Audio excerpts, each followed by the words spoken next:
Está começando mais um episódio do podcast Funocast. Nesse episódio, vamos compartilhar uma jornada de autodescoberta e crescimento. Vamos descobrir juntos como enfrentar e superar esses desafios. Pode levar a uma verdadeira transformação na sua vida pessoal. Antes de mergulharmos, não se esqueça de se inscrever no nosso podcast, compartilhe esse episódio com quem você acredita que precisa ouvir sobre esse podcast, sobre de como a saúde mental pode melhorar a sua vida, como saber controlar a tua mente pode melhorar a tua vida, como você vai lidar com os traumas da sua vida. E vamos nessa. Então aqui eu estou com a minha esposa, que é a Aline Funo. Oi, pessoal! E hoje temos o prazer de receber Flávia Miras, uma especialista em mentalidade e desenvolvimento pessoal. Flávia Miras é criadora do método Controladamente, psicanalista, palestrante e treinadora comportamental. Ela vai compartilhar os insights, a experiência com vários mentorados que ela tem. Seja bem-vinda, Flávia. Seja bem-vinda. Muito obrigada, Aline, Jim, muito obrigada pelo convite. É um prazer estar aqui com vocês e bora lá, hein?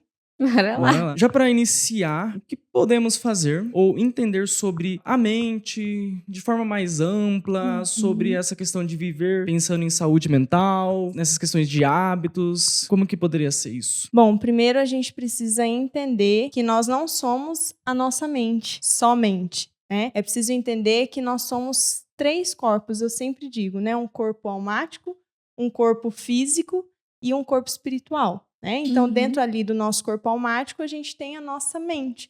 Então, quando a gente fala sobre mente, primeiramente a gente precisa entender que existe uma integração desses 3 corpos e não tem como falar em mente se a gente não relacionar essa interação e entender que é preciso olhar para esses 3 juntos. Uma coisa importante de entender sobre a mentalidade, por muitos, tanto o nosso sentimento quanto as nossas emoções são baseadas nas crenças ou na mentalidade que a gente tem hoje. E com isso, o que podemos pensar nessa questão de os primeiros passos ou a forma de pensar que a pessoa pode ter para ela fazer uma autodescoberta, se ver nessa situação, né? Para ela entender quais são essas crenças, o que ela precisa fazer, quais são os primeiros passos. Tá, então assim, primeiramente a gente precisa entender que as crenças, elas não são construídas do dia para a noite. Então esse é o primeiro passo, entender que as nossas crenças, elas passaram por um processo de construção desde a nossa infância. Então, primeiramente, é se permitir buscar o que eu acredito. Por que eu acredito nisso? Quem construiu isso? Será que eu acredito por mim mesma? Ou será que isso foi construído com base na minha ambiência, com base nas pessoas, né, que estavam ali no meu ambiente, construindo isso em mim? Então, quando a gente fala de crenças, né, é preciso entender que é uma construção. E a primeira coisa é se fazer essa pergunta, né? Isso sou eu que acredito? Isso verdadeiramente é algo que eu acredito? É algo que foi ensinado? É algo que fazia parte do meu ambiente? Né? Ou é algo que foi passado e eu só estou repetindo, acreditando nisso também? E aqui a gente entra no ponto da questão do autoconhecimento, né? O assunto da saúde mental, ele vem ganhando cada vez mais espaço, que a gente vê hoje em dia uma sociedade que ela, ao mesmo tempo que busca ali a atividade física para melhorar, mas a gente vê que mesmo assim ainda existe muito a questão do estigma, né? De que muitas vezes você, por exemplo, fazer uma terapia é uma coisa de gente doida, né? Por exemplo. Mas a gente vê a questão da importância de você se autoconhecer, né? Nessa questão de você entender o que você está sentindo, né? Você sair um pouco ali do seu olhar de estar aí em você e mais olhar essas questões mais internas com carinho. Exatamente. E você citou um exemplo muito legal, porque assim, quando fala em crenças, na verdade, todo o autoconhecimento, ele circula, né? Ali no centro, que são as nossas crenças. E as nossas crenças, elas vão determinar a nossa identidade. Porque está totalmente ligada ao que você acredita que você é.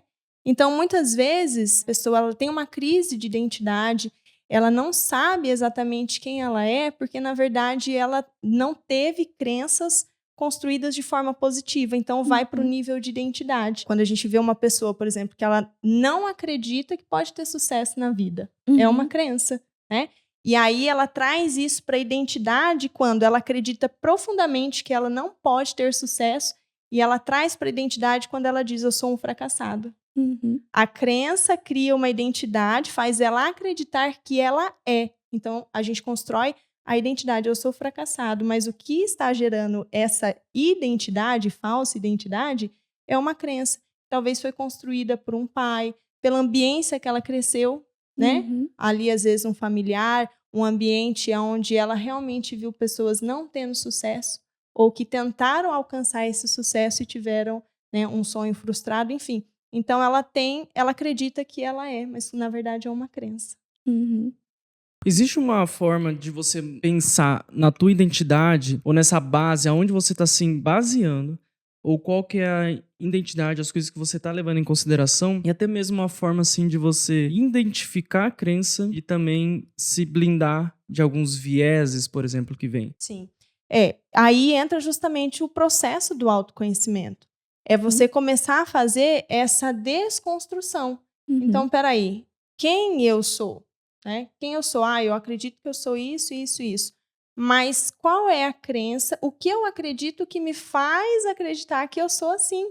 Uhum. Então, é uma desconstrução que o autoconhecimento traz para a gente, abre essa visão. É um processo de olhar para si. Por isso que a gente fala que é o autoconhecimento. É o conhecimento sobre si mesmo.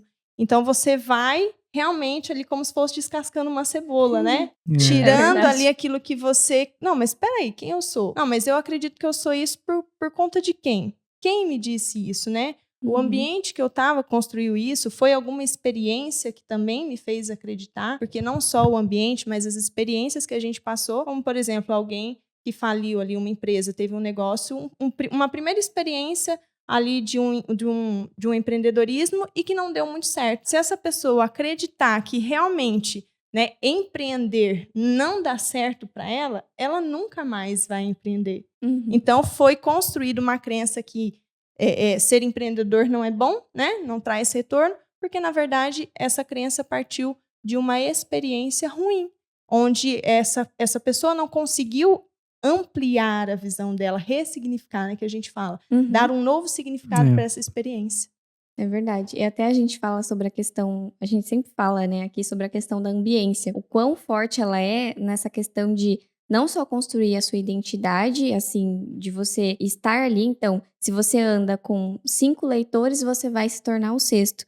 Da mesma forma que se você quer se tornar algo, ou você quer ter aquele hábito, você não só deixa, por exemplo, ele óbvio, mas também você deixa ele mais visível e você anda com pessoas que fazem esse sentido. Então, a gente vê mais uma vez como a parte da ambiência, ela influencia bastante nessa questão de como você vai ter esses traumas, como você vai ter esse bloqueio, e essa parte de ressignificar, ela não é tão simples como geralmente as pessoas pensam, né? E é justamente por isso, eu como terapeuta cristã, eu gosto sempre de unir a ciência e a fé, né? Então, Jesus já falava sobre ambiência há muito tempo atrás. É verdade. Né? Até mesmo antes do Novo Testamento, quando ele falava em Salmos, mas ele falava assim, olha, não se assente na roda dos escarnecedores. Ali Deus está nos ensinando sobre ambiência. Por quê?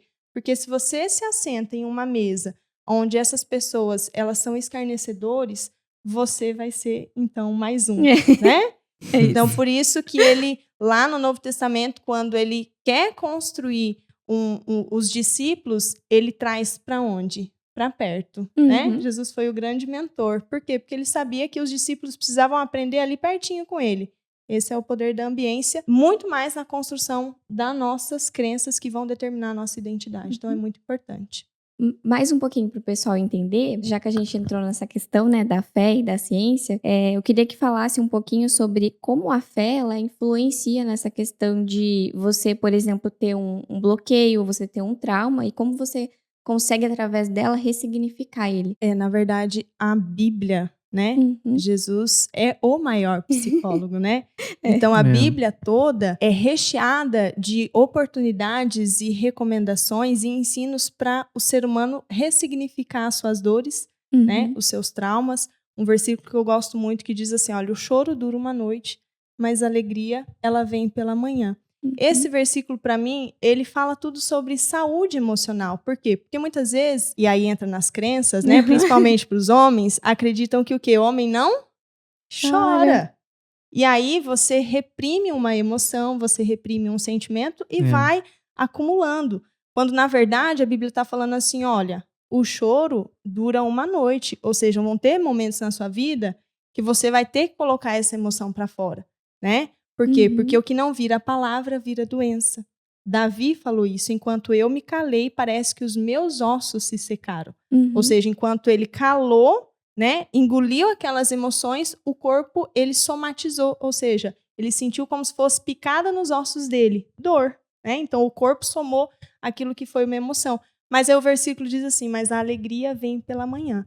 Então, é um versículo apenas que mostra, né, o quanto ali, o meditar na palavra, que já é uma orientação bíblica, medite na minha palavra de dia e de noite, né? Porque o processo de meditar já nos ajuda nesse processo de ressignificar, dar um novo significado para os nossos traumas, para as nossas dores e para as experiências do dia a dia, que ninguém aí está isento de passar, não é? Uma forma, assim, que podemos pensar nessa questão de ressignificar essas crenças. O que a gente pode pensar em fazer, ou algum hábito? Ou será que essa ressignificação de crença, ela realmente tem que ter alguma ativação, algum start? O que seria mais essa questão? Os criadores da PNL já ouviram falar na programação neurolinguística? John Grinder, ele fala que se uma crença é como se fosse uma roupa, né? Se ela não te serve mais, você deve trocar essa roupa. Então, ele diz que nós trocamos de crença, nós podemos trocar de crença como a gente troca uma roupa. Ou seja, se essa roupa não me serve mais, eu posso trocar. Então, se acreditar nisso, é por isso que quando a gente tem esse contato com o autoconhecimento, é importante para entender que eu posso escolher não acreditar nisso mais. E eu posso escolher não acreditar nisso mais, quando eu tenho consciência do que acreditar nisso está me levando, né, a sentir, a fazer os resultados que essa crença está gerando em mim. Então, ele fala que eu troco de crenças como eu troco de roupa. Se uma crença não me serve mais, eu simplesmente deixo de acreditar nisso e eu escolho acreditar. É um processo totalmente consciente. Eu escolho acreditar em algo diferente. Interessante. Será que essa questão também, por exemplo, de ressignificar essas crenças? A crença, ela pode te trazer como consequência algum bloqueio. Então, as crenças que você tem ou as experiências que você teve no passado, elas te trazem um bloqueio. Porque o cérebro, ele vai funcionar dessa maneira mais defensiva, né? O cérebro, por intuição, ou de maneira intuitiva no caso, ele sempre quer te defender. Então, é um método de sobrevivência dele.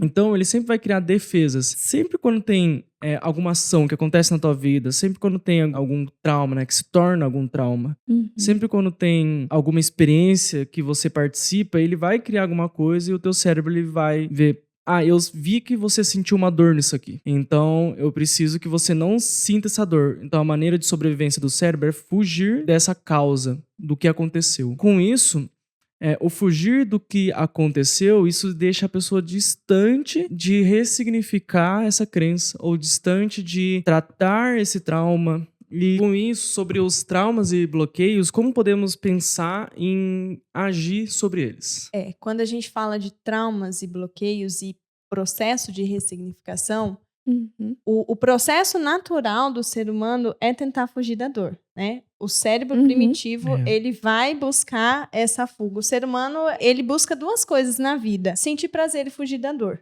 né? Então, é muito difícil e, na verdade, o ser humano, ele foge. Por quê? Porque o processo de ressignificação é um processo de se voltar para entender essa dor, né? Ressignificar é dar um novo significado. E a gente só consegue dar um novo significado para aquilo que a gente sabe, né, que aconteceu, para aquilo que a gente está entendendo, os significados que foram dados. Então, é um processo de se voltar. E aí, eu gosto de trazer um exemplo bíblico, né? Porque o processo terapêutico, o processo do autoconhecimento, da ressignificação, ele é mostrado muito na história de Jacó. Por quê? Porque Jacó, né, ele rouba a primogenitura do irmão e o que ele faz? Ele foge, né? Ali houve-se um trauma familiar. Não só para o irmão, mas para aquele pai e até mesmo para Jacó, né? Então, ele foge, ele reconstrói a vida dele, e a Bíblia fala, né, que ele reconstrói, ele se casa, apesar dele ter passado por uma situação bem parecida, né, pela qual ele fez o irmão passar, e aí eu já entro, né, nas questões familiares, que nas repetições familiares que estão também muito ligadas a esse processo, né, do autoconhecimento, da autocura. Mas o que acontece? Ele refaz a vida dele, e mesmo assim chega um determinado momento que a Bíblia fala que ele volta para se encontrar com o irmão, né? E esse voltar para se encontrar com o irmão nos mostra que talvez mesmo ele tendo reconstruído a vida dele, sendo um adulto, tendo casado, tendo posses, aquela dor, né? Aquele processo que foi aberto, aquele trauma, aquela experiência, ainda trazia talvez dor e sofrimento. Então ele volta. O processo de ressignificação é isso, né? Quando a pessoa está dentro do set terapêutico ou sozinha buscando esse processo de autocura, é entender que ela precisa voltar para o lugar da dor. Mas ela volta para o lugar da dor para entender e dar um novo significado. Aí é onde acontece, então, a autocura, né? Porque você se volta para olhar para aquilo que você deixou talvez enterrado, que doeu e que você fugiu. E talvez você não queria olhar nunca mais. Sim. Já é dito para nós que nesse mundo teremos aflições. Então, já é dito que nós passaremos por dores pelo deserto, nós teremos aflições, mas a gente tem que lembrar de ser forte e corajoso para a gente enfrentar isso. O que você precisa fazer é que na fase que você vai passar, por várias fases, você precisa lembrar de se adaptar a essa dor. E essa questão de se adaptar à dor é que todos os problemas que caírem para você na sua vida, na sua mesa, é para ser resolvido. Os seus atos, eles podem ter uma raiz em problemas no passado. Então, são problemas que devem ser resolvidos hoje. É mostrado por vários exemplos que nós fugimos do problema. Todos na Bíblia que fugiram dos seus problemas, em algum momento teve que voltar para resolver os seus problemas. Moisés fugiu do Egito. Ele teve um problema, fugiu do Egito. E ele teve que passar anos em preparação e só na sua velhice teve que resolver esse problema. Se você continuar fugindo, sempre vai custar mais caro, porque você está deixando para depois. Sempre vai ser mais caro, porque vai te trazer bloqueios, os traumas vai intensificar, por consequência você vai bater em outras pessoas, por consequência você vai agir de maneiras ruins em ambientes que você for se inserir. E você vai sentir que a sua vida ela vai estar mais travada. Então é porque você não deu atenção para esses problemas e você sempre foi pensando em, não, deixa esse problema, ou esconde, ou não precisa resolver. Ah, isso aqui só vou deixar no passado. Só que se você não resolver, porque isso é a tua função, é a tua cruz, você que tem que resolver isso para que outras coisas venham, né? Para vir coisas maiores, ao mesmo tempo vai vir problemas maiores.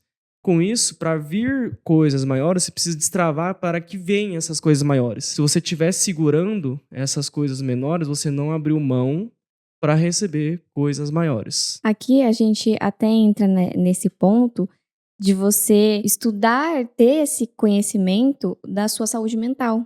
Você fortalecer ela, né? Como se fosse um músculo. Porque existe a questão de que quando você estar forte mentalmente, você tem essa capacidade de administrar o que você sente, no sentido de vou conseguir administrar o estresse, vou conseguir permitir o que vai para o meu interior, que não, vou enxergar para quem está fazendo aquele comentário ruim, às vezes para atingir a gente. Então, eu falo sempre que essa análise, esse autoconhecimento, ele é muito importante, justamente para você poder fazer esse olhar com carinho e fazer esse ressignificado.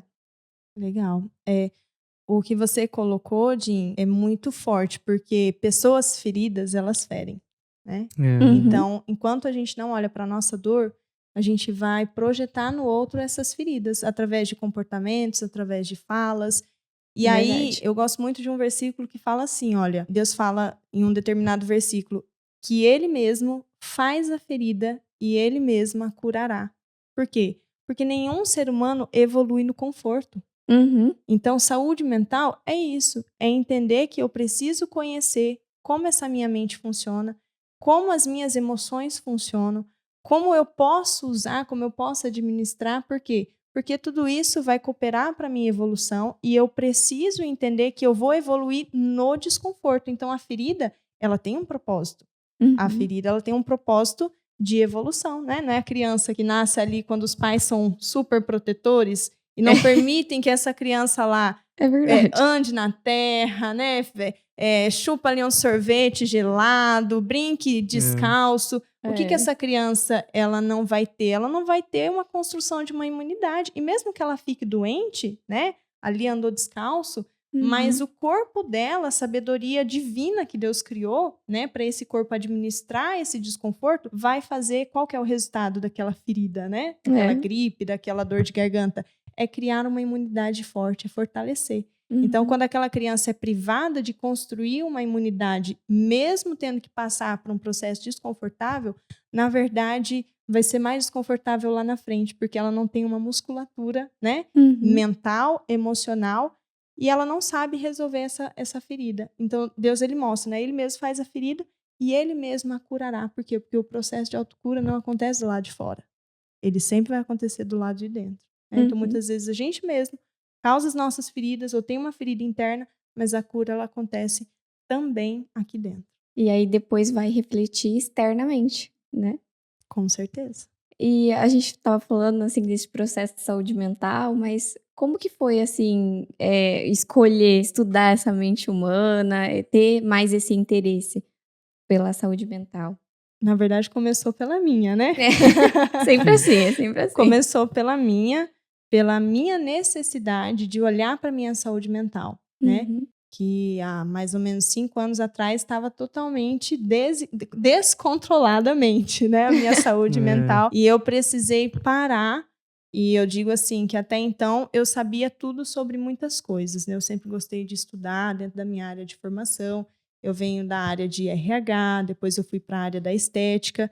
E eu coleciono diplomas, eu sabia tudo sobre muitas coisas. Né? Na época da faculdade eu fazia ali aulão com as minhas colegas, todo mundo tirava 10, hein? Eu só falava, olha, Flávia, eu entendo mais do jeito que você ensina do que a professora. E eu ficava me achando, né? Porque eu sempre gostei de estudar. Mas eu digo que eu sabia muitas coisas sobre várias coisas e nada sobre a minha saúde mental.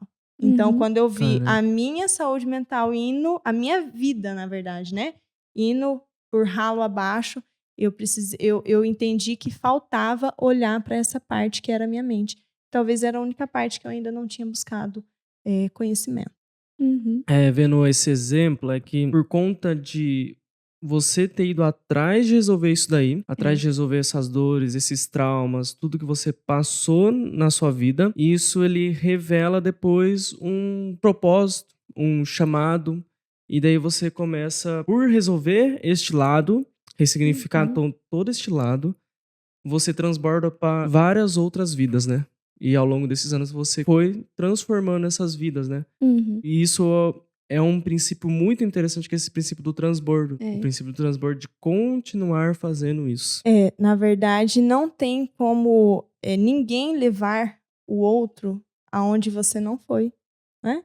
A Bíblia fala assim, não tem como um cego guiar outro cego. Então, Deus permite que a gente passe por situações e processos onde nós vamos conseguir ensinar pessoas, né, a também passar por eles, uma vez que a gente passou, aprendeu a lição e se desenvolveu. Porque também não adianta nada só passar pelo processo, não ter entendido nada e não ter se desenvolvido.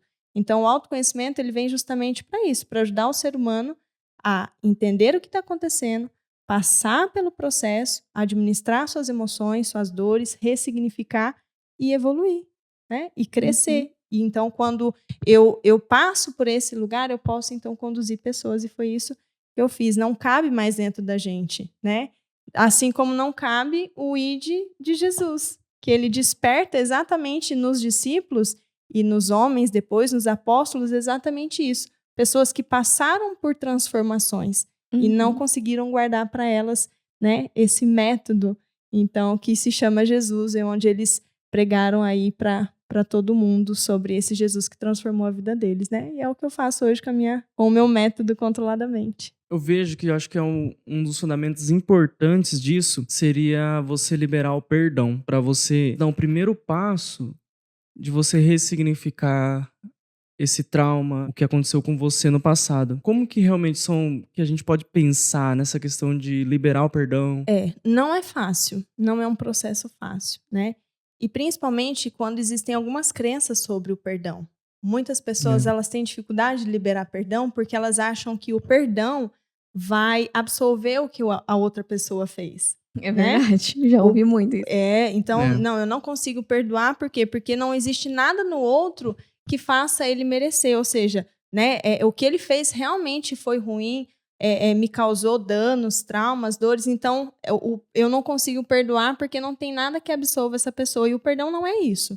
O perdão, na verdade, ele é uma decisão, não de liberar, não é nem o outro, de liberar você daquela dor.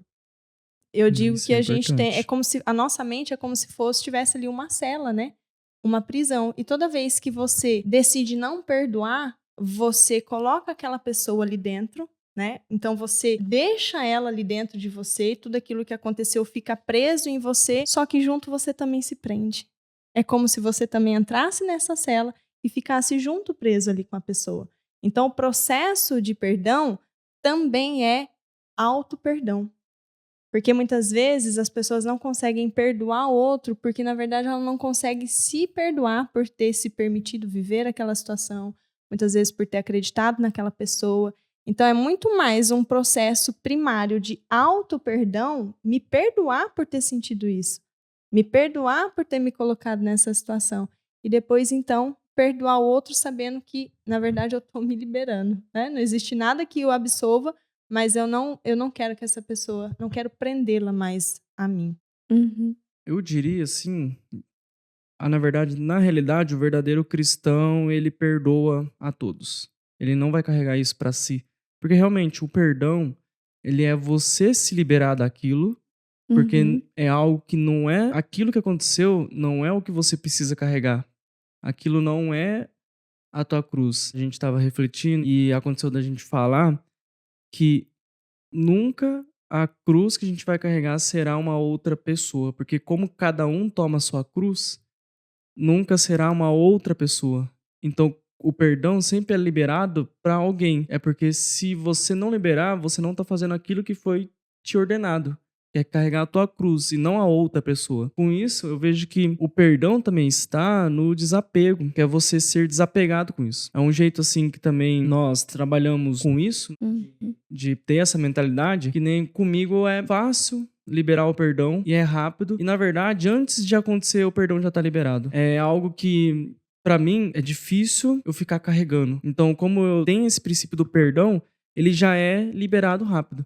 Com isso, até mesmo antes de acontecer, o perdão já tá liberado. Dessa forma, também eu me blindo na questão de que as coisas que qualquer outro fizer dificilmente vai me afetar, mas ao mesmo tempo tenho que ter mais discernimento de quem que vai entrar num lar emocional meu. Então, como eu libero perdão rápido, eu preciso ter recrutamento e seleção de quem vai entrar no meu lar emocional.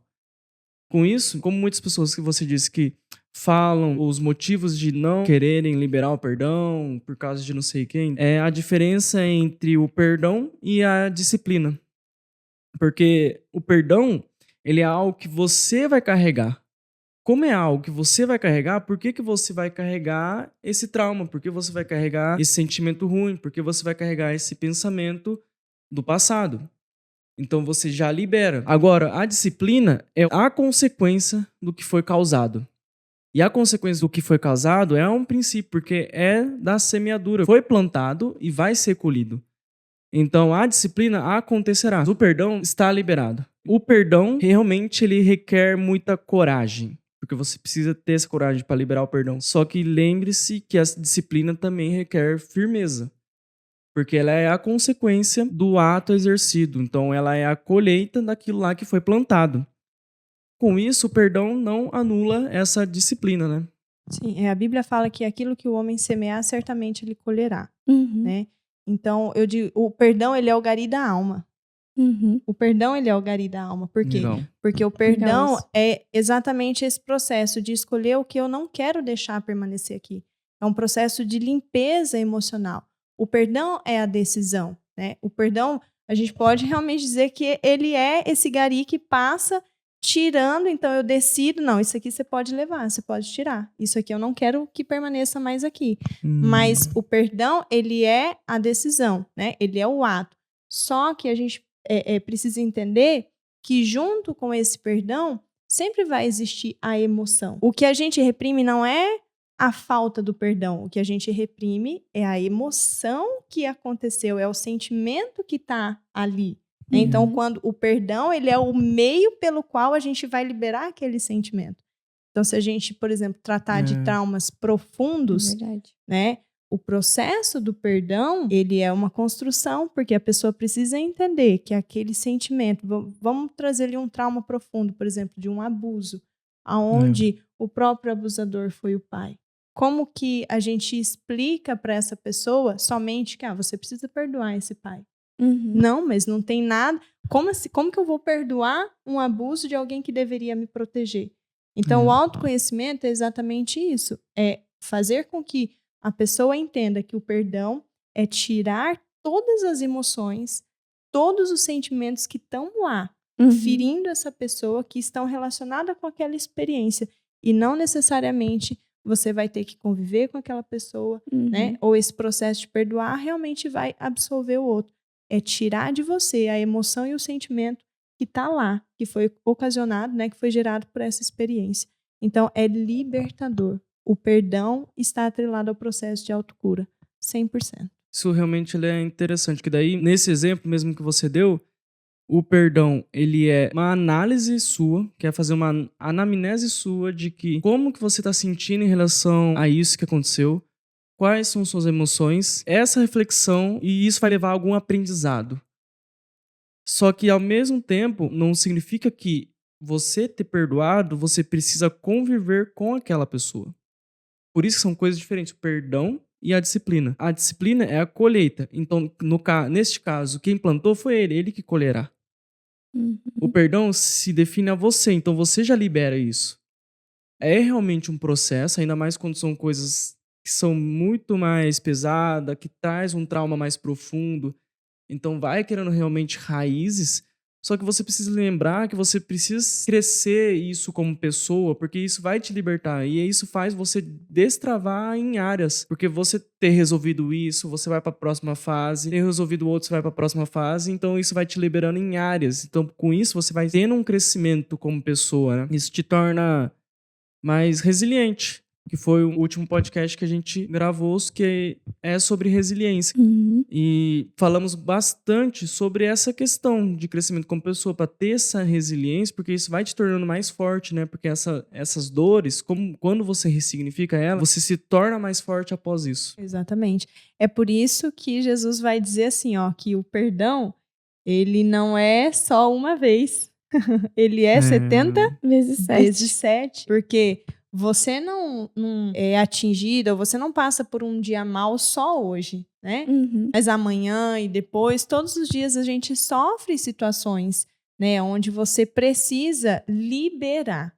Então, o perdão é liberação. Então, eu preciso perdoar 70 vezes 7, porque é eterno. Enquanto, né, nós estivermos vivos nesse processo de evolução, de autodesenvolvimento, é preciso entender que o processo de perdão é liberação. Então, é preciso fazer quantas vezes forem necessário, porque senão você vai estar acumulando ali um lixo emocional dentro de você e que pode ser transferido para várias áreas do seu corpo, né? É onde acontece, então, a somatização, que muitas doenças vêm, né? A maioria das doenças, elas são geradas ali de cunho emocional. E a maioria dessas doenças, elas são primeiramente mental.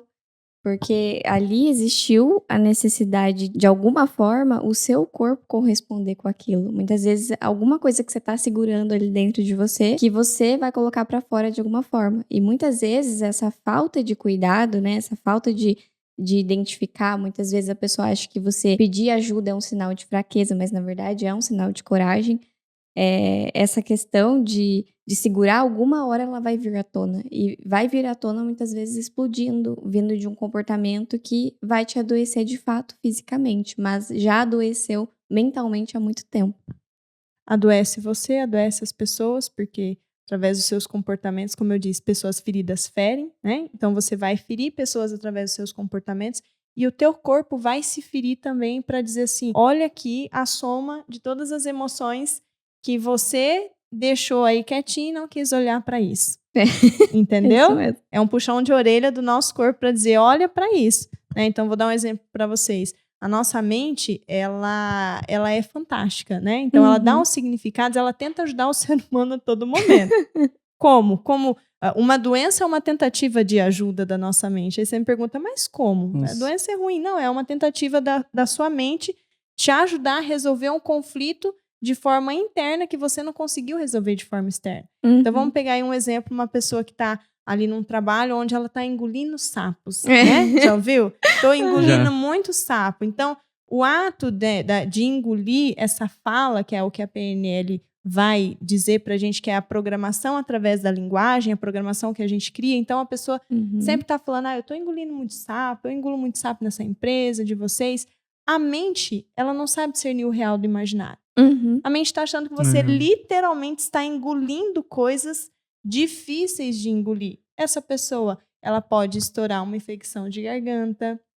Essa pessoa pode começar ali a ter problemas também de trato digestivo. Então, ela pode produzir ali uma gastrite. Por quê? Porque o corpo está entendendo para que serve ali o suco gástrico? Para digerir o alimento. Então, se você pega ali aquela cobra, né? Esqueci, é a sucuri que come... Acho que é.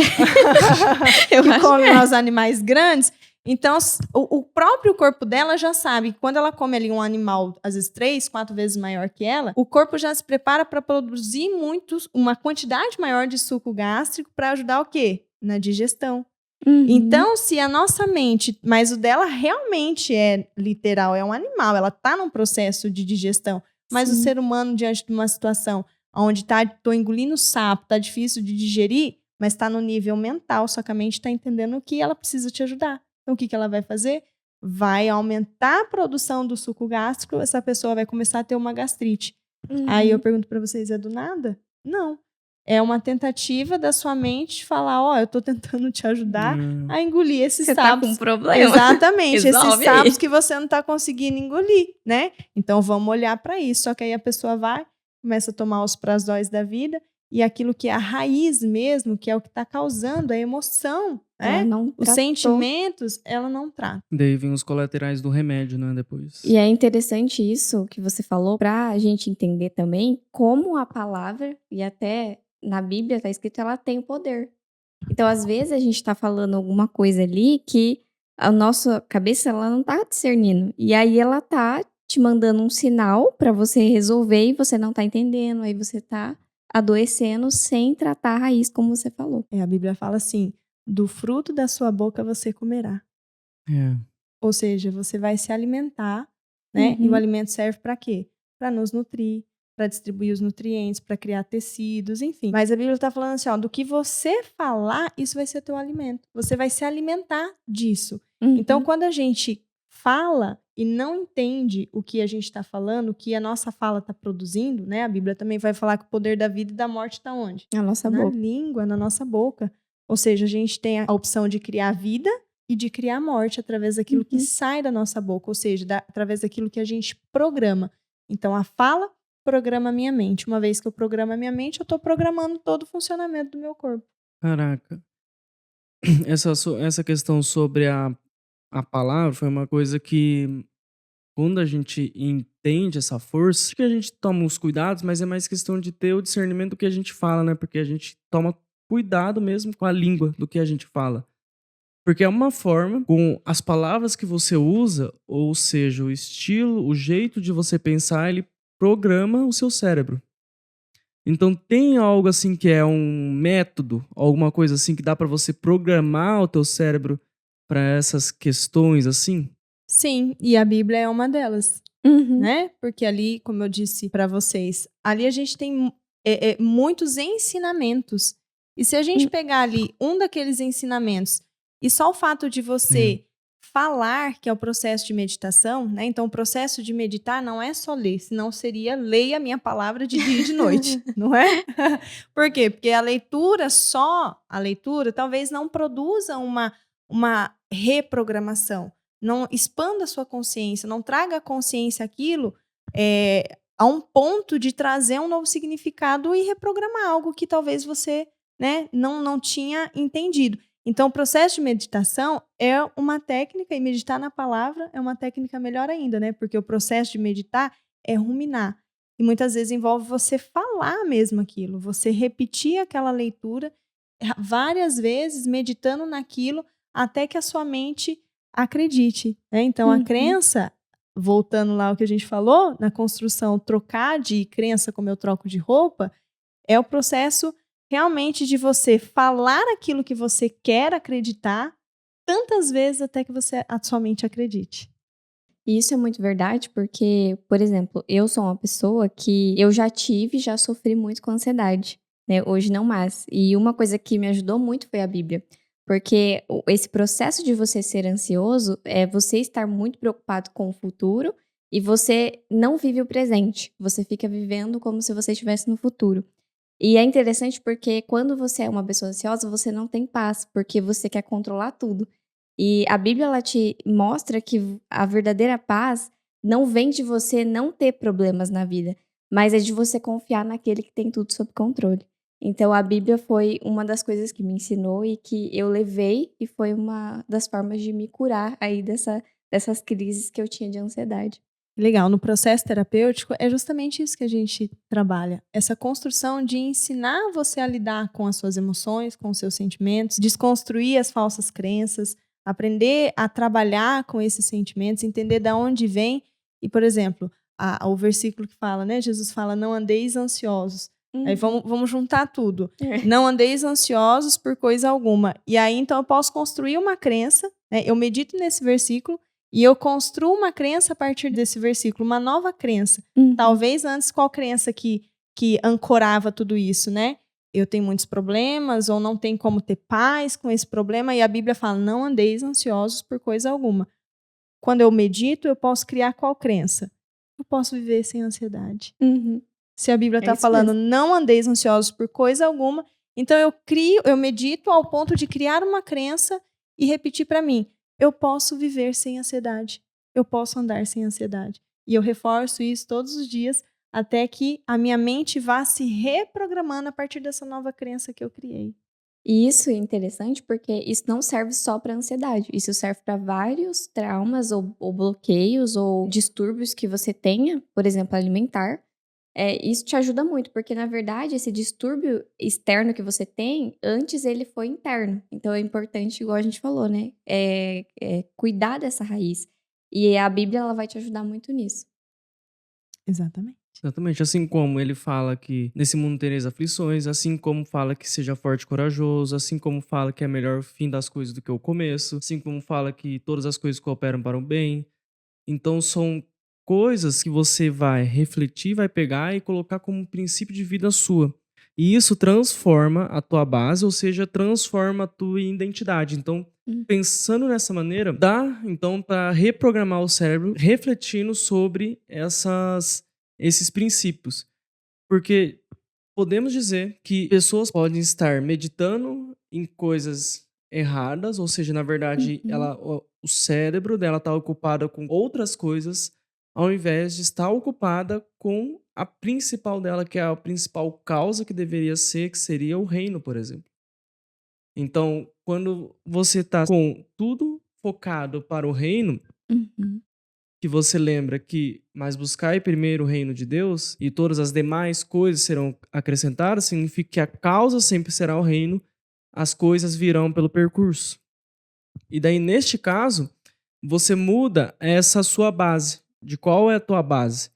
Por isso que, refletindo nesses princípios, nessas palavras, você consegue, começando pelo teu cérebro, mudar quem você é, para aí sim, por consequência, você ir destravando em áreas da sua vida e agindo com uma pessoa que tem esses frutos desses princípios que você prega. Sim.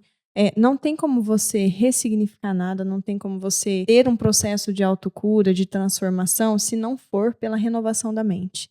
E Jesus vai dizer isso, né? Uhum. Não vos conformeis com este mundo, mas transformai-vos pela renovação da vossa mente. Ele já está dando o caminho, né? Eu não falo que Jesus ele é o maior psicólogo, o maior terapeuta que já verdade. existiu. Por quê? Porque está tudo ali. Talvez a gente só não tinha um olhar para essa parte, entender que Deus ele é o maior preocupado também com a nossa saúde mental, porque ele nos criou 3, assim como Deus Pai, Deus Filho e Deus Espírito Santo. Ele criou um corpo, né? Colocou em nós uma alma que é controlada por essa mente e colocou em nós um espírito. Então, a gente precisa, sim, ter autorresponsabilidade e entender como essa mente funciona. É como dirigir um carro. Como que eu vou querer dirigir um carro sem você aprender sobre esse carro? Então, Deus coloca uma mente dentro do ser humano que pode, né, levar ele a lugares bons e a lugares ruins. Mas cabe ao ser humano aprender sobre como essa mente funciona para poder fazer a grande viagem da vida ser uma viagem boa, né?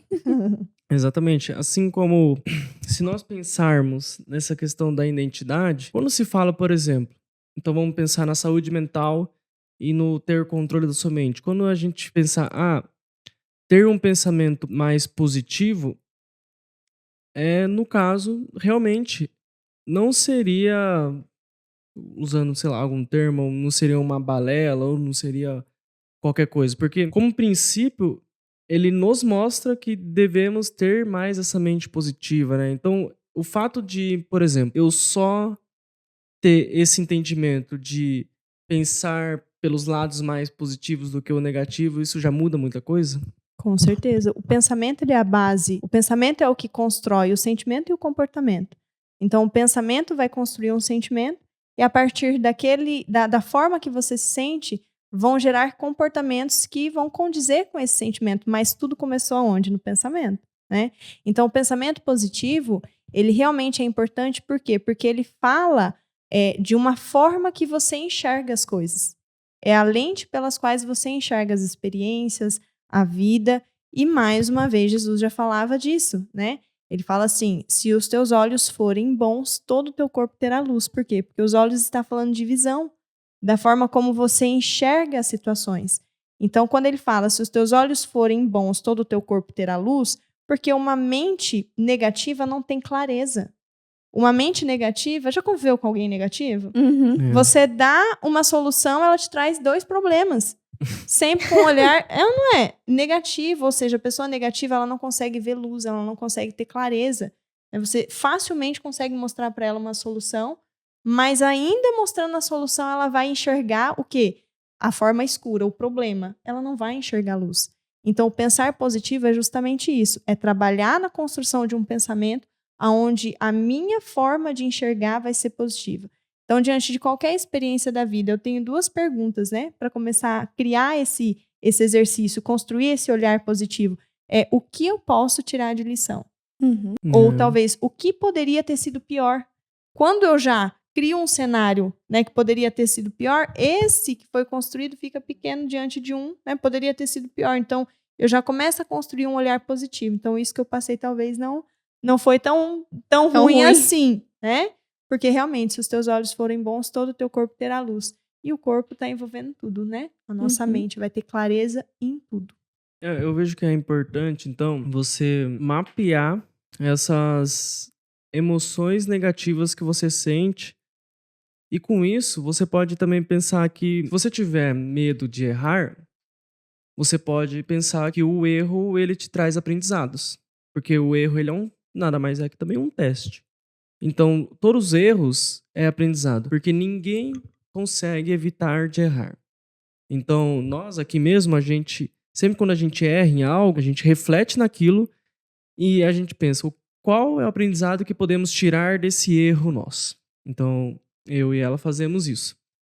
Uma questão sobre erro é que o erro ele não pode te parar. O melhor de tudo, que seria o ideal, mas o ideal ele não é o real, é você aprender com o erro dos outros.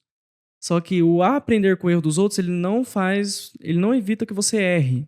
Então você tem que sempre pensar em continuar, mesmo que seja difícil, mesmo que tenha crise, mesmo que tenha dor. E os erros têm que ser rápido, barato e pequeno. com isso, se pensar que já foi prometido para nós que no fim das coisas é melhor do que o princípio delas, a gente sabe que o fim é melhor do que a fase. Então, o que a gente estiver passando pelo deserto, o fim dele é melhor do que realmente estar durante uma crise, né? Com isso, a gente entende que também é dito que quem é fraco numa crise é realmente fraco. São coisas que você pode refletir para você entender se o problema que você tem, a crise que você está passando, realmente o deserto que você vive, ele está fazendo você parar, você desistir, ou você tá andando por ele e se tornando mais forte. Porque no fim, ele é o melhor do que a fase. No fim, sempre virá esse deleite. O fim sempre será melhor do que o princípio. Para você passar por essa fase, realmente você precisa se adaptar à dor. Porque realmente, como você vai ter aflições nesse mundo, você realmente vai precisar ser forte e corajoso para passar por isso, para chegar ao fim. E já é nos prometidos que, então, durante toda essa fase que a gente estiver passando, todas as coisas vão cooperar para o bem daqueles que foram chamados. E é nos prometidos que no fim dela, nós seremos vencedor. Porque ao vencedor, concederei que você se sentará ao trono, assim como eu me sentarei ao trono do meu Pai. Então, é nos prometidos que nós seremos vencedores. Isso é uma forma de identidade, porque se você tiver uma identidade de vencedor, você viverá de um jeito. Se você tiver uma identidade de derrotado, você viverá de outro jeito. E as consequências, elas virão, porque existe a lei da semeadura. Então, você vai colher de acordo com o que você estiver plantando. A tua base de ser um vencedor, como é prometido por Deus que nós seremos vencedores, então a nossa base será Deus. Se você estiver vivendo como um derrotado, a tua base será o outro lado.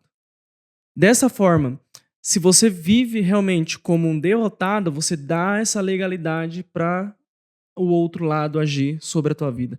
Então sempre vai vir o que o outro lado ele tem para te dar. O que ele tem para te dar é tristeza, o que ele tem para te dar é depressão, o que ele tem para te dar é traumas.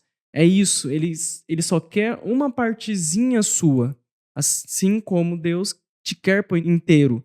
Então, no caso, não importa se você está convivendo em ambientes bons, ou seja, por exemplo, indo na igreja. Não importa, se você estiver dando legalidade pro outro lado, é isso que ele quer. Ele já te ganhou por ter uma partezinha sua. Então, essa tua identidade de ser um vencedor ou ser um derrotado já é nos dito para a gente ter essa mentalidade. Se a gente tiver uma mentalidade de vencedor, nós viveremos de uma forma. Se nós tivermos uma mentalidade de derrotado, nós viveremos de outra forma. Então, essa seria, acho que, uma forma de pensar em identidade, né? Exatamente. E aí é onde surge essa necessidade de trazer o autoconhecimento e o conhecimento desse ser mental, né, desse corpo mental, principalmente para os cristãos. Por quê? Porque você citou assim, olha, mesmo que a pessoa ela esteja ali na igreja, né, ela está ali ouvindo uma palavra, ela está se alimentando, mas a mentalidade dela não mudou. Então cai naquele versículo que Jesus falou, né, transformai-vos pela renovação da vossa mente. Existem pessoas que vão permanecer anos sentadas num banco de uma igreja ou em qualquer processo de conhecimento, mas que ela está ali, porém o processo de renovação mental não aconteceu.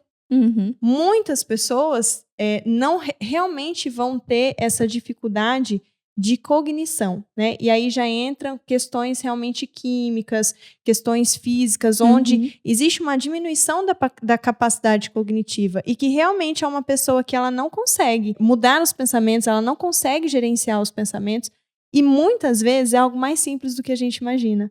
Às vezes é uma carência nutricional que essa pessoa tem e que não está permitindo com que o cérebro dela funcione da maneira que precisa funcionar e tem ali os nutrientes necessários para fazer, por exemplo, uma neuroplasticidade, que é o que o nosso cérebro faz toda vez que a gente aprende algo novo. Então, vocês entendem que é muito mais profundo.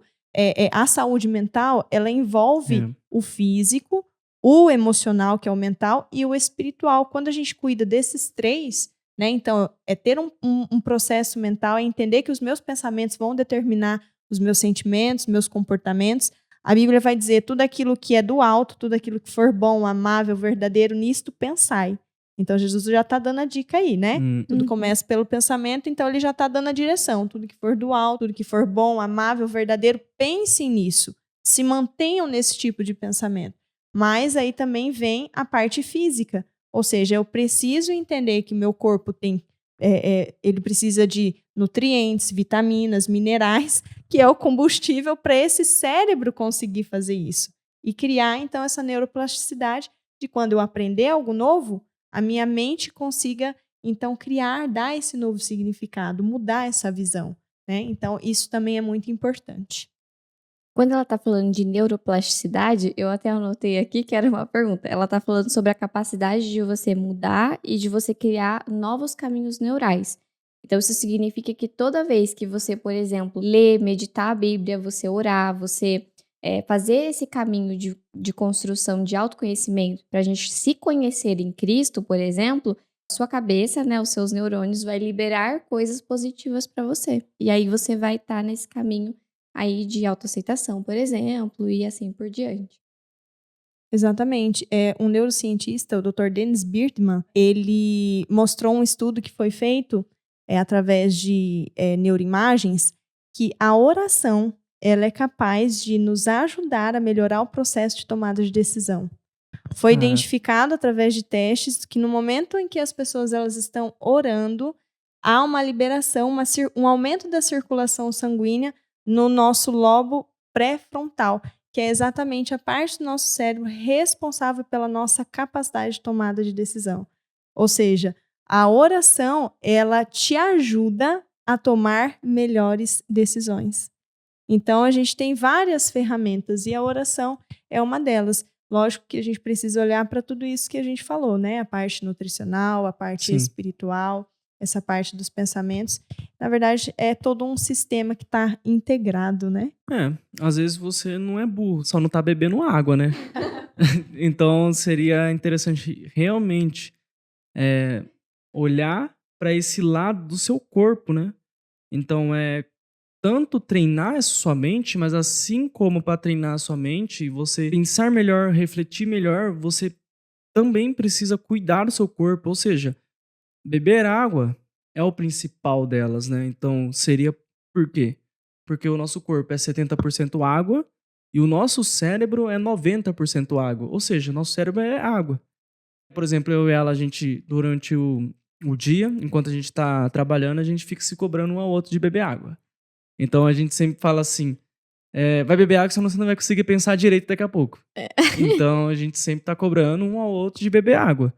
Porque realmente, o teu cérebro ele vai cansar por não ter o combustível, porque o teu corpo ele vai querer reservar energias, então ele vai reservar os nutrientes porque não tá entrando mais. Se não tiver entrando, ele vai entrar em modo de hibernação, talvez, ou de hibernar, né? Então, por exemplo, ele vai descansar, porque ele precisa, como método de sobrevivência, ele precisa reservar energia. E até uma coisa interessante que o teu corpo ele aguenta mais do que você acha que ele aguenta. Então, ou seja, para você também se tornar forte, corajoso, resiliente, para você vencer esses desafios, então, por exemplo, desafios também físicos, de treino, uma musculação, uma corrida, vai ter momentos que o teu cérebro, principalmente, isso eu vejo muito, sempre estava correndo bastante, todos os dias, então eu via muito o meu cérebro brigando comigo mesmo. Ele sempre vai jogando algo assim, é melhor parar, você continua. Talvez você pode sofrer alguma lesão, não sei o que, daí você vou continuar. Mas não é melhor você diminuir a sua passada? Não, eu sei que você está querendo economizar energia, vou continuar. O cérebro, ele já é auto-intuitivo, um gestor de recurso. Porque ele tem todo o recurso, todos esses nutrientes, todo esse músculo, toda essa gordura, as proteínas que vêm, e ele vai ser um bom gestor de recursos. Então, você também, por si só, tem que ser um bom gestor de recursos para entender como o seu cérebro age, para você controlar ele, porque você tem que ser acima dele. Então, dessa forma, ele sempre vai tentar economizar, sempre vai tentar enxugar, só que você sempre vai poder mais. Sempre vai poder mais. E é lógico que, se você tiver com uma lesão, você não vai, do nada, querer mais, né? Então é algo que precisa ser tratado. Então vai ter momentos que você precisa parar o carro, fazer o alinhamento e balanceamento para você continuar essa viagem. Então maneiras de você alinhar esse corpo, alma e espírito para você continuar essa sua jornada. Exatamente. Quando a gente fala de saúde mental, isso é muito importante porque esse parar e olhar para essas manutenções que não foram feitas, na verdade, é o essencial, né? Deveria-se ser um hábito de você cuidar e fazer essa revisão semestral, anual, como um hemograma simples, onde a gente consegue ver se a pessoa ela está ali com uma deficiência de ferro, se ela está em um quadro inflamatório, se essa pessoa está ali até mesmo com parasitas que influenciam totalmente na nossa saúde mental, né? A presença de parasitas, elas abrem quadros de transtornos psiquiátricos. Então, existem pessoas que apresentam transtornos comportamentais de humor, hiperatividade, impulsividade, agressividade, irritabilidade, e, na verdade, não é da identidade dela. Ela não é aquela pessoa. Na verdade, ela está ali infestada de parasita.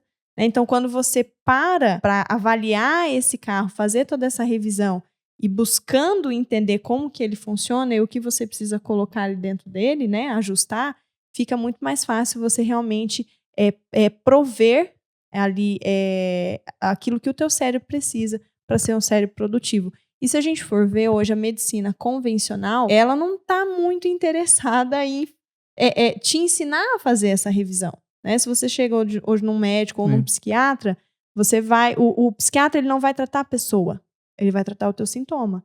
Então, você chega lá, por exemplo, com um sintoma, eu tô me sentindo ansiosa, então vou prescrever um ansiolítico para você. Ele está tratando o teu sintoma, ele não está tratando a pessoa da Aline. O que seria tratar a pessoa da Aline? Entender que ela é um corpo, uma alma e um espírito. Como que está esse corpo? Vamos ver como que estão essas vitaminas, vamos ver se esse cérebro está tendo nutriente e suplemento necessário para poder fazer ali, melhorar a tua cognição, ter foco, ter concentração. Porque senão você vai chegar lá, eu tô sem foco, tô sem concentração, não tô conseguindo me concentrar, então eu vou te prescrever aqui, eu vou te dar um laudo que você tem TDAH, né? Que é moda. É mais fácil, né? É mais fácil, por quê? Porque é mais vantajoso para a indústria farmacêutica prover o fármaco do que te ensinar a ter saúde. Porque se você aprende a ter saúde, se você aprende a fazer essas revisões, se você aprende a dar para o teu corpo o que ele precisa, você concorda comigo que aí sim nós vamos ter saúde? E saúde é a ausência de doença. Se eu tenho saúde, eu não preciso do medicamento para tratar a doença. Eu consigo fazer essa reposição daquilo que o meu corpo precisa. Porque o medicamento, ele não está suplementando, né? Ele está apenas colocando algo ali para estabilizar a ferida. Exatamente. Mas quando eu suplemento, eu estou devolvendo aquilo que existe no meu corpo. Ontem eu falei isso na minha aula da mentoria. Né? Deus ele é tão intencional que ele cria o homem da onde? Do pó da terra. Se você fizer uma análise, já foi feita essa análise, né? Nós temos no corpo humano todos os nutrientes, vitaminas que existem no solo. Deus ele é tão intencional que ele faz o homem do pó da terra não só para tratar a humanidade do homem e dizer, ó, você é pó, do pó você veio, pro pó você vai voltar, ou colocar o homem como inferior. Não, ele coloca o homem no mundo, cria ele da terra, no qual ele mesmo depois vai precisar comer daquilo que sai daquela terra. Por quê? Porque é justamente o que tem nele. Então, ele só está devolvendo para dentro de si do mesmo material que ele foi formado, que é o que ele precisa. A suplementação, ela é isso, é devolver para o teu corpo aquilo que ele precisa. Então, quando você tem carência de vitaminas, minerais, a medicação não vai fazer isso. Mas ela é o caminho mais rápido, né? É interessante quando ela fala isso, porque esse cuidado é você ter o cuidado, por exemplo, com o que você come, né? Então, com o que você ingere para dentro do seu corpo, com o seu cuidado de você praticar um exercício físico, então, com o seu cuidado de você estar ali estudando a palavra, né? Então, nós somos pessoas que somos imagens do Criador. E sendo imagens do Criador, logo nós temos que viver as melhores coisas. Porque foi isso que ele prometeu pra gente. Ele não, apesar de ter uma vida que você vai ter com dificuldade, ele vai estar com você em todo o caminho da sua jornada. E eu costumo dizer que a nossa cabeça, ela é como se fosse a batalha e os princípios bíblicos seria a armadura para você enfrentar essas batalhas. E uma das coisas que me ajudou muito nesse processo não foi só a meditação da palavra, mas também foi esse olhar com carinho para os meus sentimentos. Então é um processo que eu pratico desde pequena, que é a escrita. Colocar ali para fora a tudo que eu tô sentindo, porque isso me faz parar e olhar e analisar o que realmente está fazendo sentido, o porquê eu tô sentindo aquilo. Então, ter esse carinho ali também para os meus sentimentos. Porque às vezes a gente tem só o nosso carinho externo, né? Então, eu vou ficar bonita, vou passar uma maquiagem, mas o nosso carinho interno muitas vezes a gente não tem.